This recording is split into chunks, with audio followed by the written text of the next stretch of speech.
The way that you handle a difference of proportions has some similarities to the way that you handle a difference of means with independent samples, but there's a big quirk in here too. There are separate sample sizes and you end up with separate sample proportions. The y1 and the y2 for the numbers of successes, the only reason I have those there is so I have a way of writing out the pooled sample proportion, which is essentially what you get when you combine the two separate samples into one sample. The pooled sample proportion is necessary for one of the two standard errors toward the bottom of the screen. That's the quirk, that there are two separate standard errors. There's one for a confidence interval, which involves the individual sample proportions, and there's one for a hypothesis test, which involves the pooled sample proportion. Usually these two values are pretty close together, but that is one unusual facet of the difference of proportions. The standard error that you get for a hypothesis test will be a little bit different than what you get for a confidence interval. The confidence interval for P1 minus P2, same general formula of point estimate plus or minus critical value times the standard error. The point estimate would be the difference of sample proportions, P1 hat minus P2 hat. The critical value comes from a standard normal distribution, that's why it's a Z star. That's because anything that has to do with a proportion or proportions, you would use a standard normal distribution to get the critical value. And then the standard error will be that first one, the one that incorporates the individual P1 hat and P2 hat. The test statistic, same general format as before of point estimate minus null hypothesis value divided by the standard error. The standard error this time will be the other one, the one that involves the pooled sample proportion, and the value from the null hypothesis is going to be 0. Again, just like with the difference of means, you could have other values there, but that's really unorthodox. Our book doesn't even entertain that idea, and we won't do so either, because if you're doing a hypothesis test for a difference of proportions, typically you're looking either for evidence of a difference or more specifically evidence that one population proportion is larger than the other. In either of those cases, the numerical value in the null hypothesis is 0. The other thing on this slide is making sure that you have large enough sample sizes to apply the central limit theorem. Essentially, this is what you would do for a single proportion. You just have to do it twice because there are two proportions. You have to check the number of successes and the number of failures for group 1 and then group 2.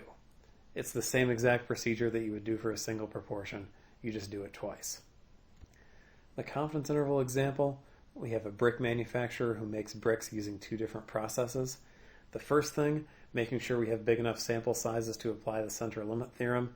Those four numbers that I have are the number of successes and number of failures for the first sample and then the second sample. In the first sample, the success here is the outcome of interest, so it's not the good outcome, it's bricks breaking during baking in the kiln. If 25 broke, 175 didn't break because there were 200 total in the sample. And then for the second sample, if 30 broke, 270 didn't break because there were 300 in the sample. So all four of those numbers are at least 10, so we're okay to apply the central limit theorem. You could compute those as n1 times p1 hat and so forth, but doing it with the computation, it's more work to end up in the same place. n1 times p1 hat is 200 times 25 over 200, and you get the 25 back out. It's probably easier just to look at it as successes and failures and get those numbers that way. And then at the bottom we have our sample data and our critical value. So for process 1 we have a sample size of 200 and a sample proportion of 25 divided by 200, which works out to be 0.125. For process 2 we have a sample size of 300 and a sample proportion of 0.1. And then since it's 95% confidence and we're using a standard normal distribution to get the critical value Z star is 1.96. There's the computation of the confidence interval, which shows up in your notes.